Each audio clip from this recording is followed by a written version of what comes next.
Assalamualaikum warahmatullahi wabarakatuh.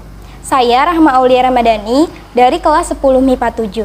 Saya akan mengemukakan pandangan saya mengenai sektor kebudayaan dan alam di Indonesia. Budaya Indonesia adalah seluruh kebudayaan nasional, kebudayaan lokal, maupun kebudayaan asal asing yang telah ada di Indonesia sebelum Indonesia merdeka pada tahun 1945.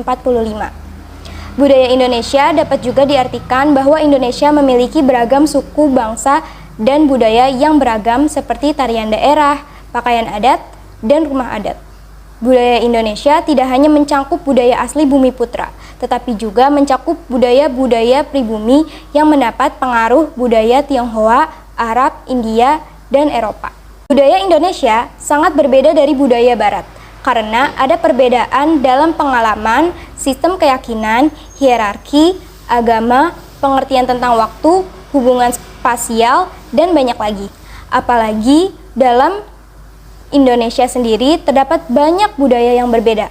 Hal ini membuat Indonesia menjadi negara yang kompleks dan karena itu negara ini menarik. Ada 5 budaya Indonesia yang sudah mendunia, yaitu angklung, wayang, gamelan, batik, dan tari saman. Berbicara mengenai budaya, kita saat ini hidup di zaman globalisasi. Tentu saja globalisasi membawa dampak terhadap budaya kita sendiri. Globalisasi menggeser nilai-nilai nasionalisme dan kebudayaan yang telah ada di Indonesia. Globalisasi menimbulkan berbagai masalah dalam bidang kebudayaan. Misalnya, hilangnya budaya asli suatu daerah atau suatu negara. Terjadinya erosi nilai-nilai budaya, menurunnya rasa nasionalisme dan patriotisme, hilangnya sifat kekeluargaan dan gotong royong, hilangnya kepercayaan diri, gaya hidup yang tidak sesuai dengan adat kita. Nah, bagaimana cara mengatasinya?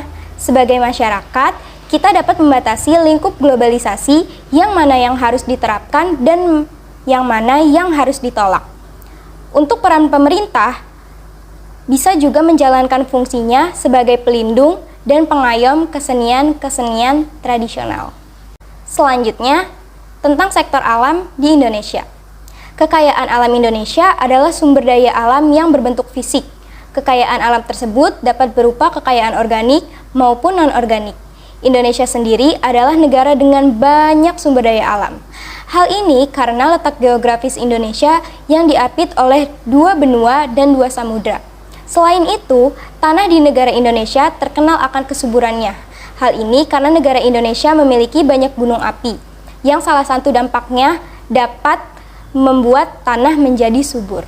Kekayaan alam yang ada di Indonesia memiliki beberapa manfaat. Yang pertama, sebagai salah satu pemasukan negara dari sistem ekspor. Yang kedua, mensejahterakan penduduk melalui lapangan kerja. Yang ketiga, membantu kebutuhan penduduk sebagai bahan baku dan sumber energi. Indonesia memiliki banyak sekali kekayaan alam yang dipandang oleh dunia. Yang pertama, hutan di Indonesia terluas ketiga di dunia. Indonesia pengekspor gas alam terbesar di dunia. Indonesia penghasil batu bara terbesar ketiga di dunia. Indonesia penghasil emas terbesar ke-9 di dunia. Indonesia penghasil teh terbesar ke-7 di dunia. Indonesia penghasil tembakau terbesar ke-6 di dunia. Indonesia penghasil kopi terbesar ke-4 di dunia. Indonesia penghasil beras terbanyak ke-3 di dunia. Indonesia penghasil kakao terbanyak ke-3 di dunia. Dan juga penghasil rempah-rempah terbesar pertama di dunia. Di balik kekayaan alam yang berlimpah, ternyata di Indonesia juga memiliki permasalahan-permasalahan kondisi alam yang disebabkan oleh kurangnya sumber daya manusia dalam mengelola sumber daya alam, serta kurangnya kesadaran akan pentingnya sumber daya alam di masa depan.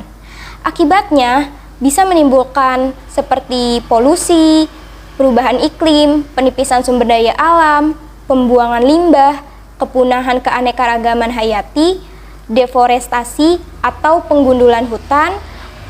Setelah itu, fenomena pengasaman laut. Lalu, bagaimana cara mengatasinya? Kita bisa mengatasi dengan yang pertama, menyusun skala prioritas. Yang kedua, menghemat penggunaan sumber daya alam. Yang ketiga, meningkatkan kualitas sumber daya manusia. Yang keempat, mengelola sumber daya modal dengan tepat guna. Yang kelima, memelihara kelestarian alam. Yang keenam, memanfaatkan sumber daya pengganti. Itu saja yang dapat saya sampaikan. Kurang lebihnya mohon maaf. Wassalamualaikum warahmatullahi wabarakatuh.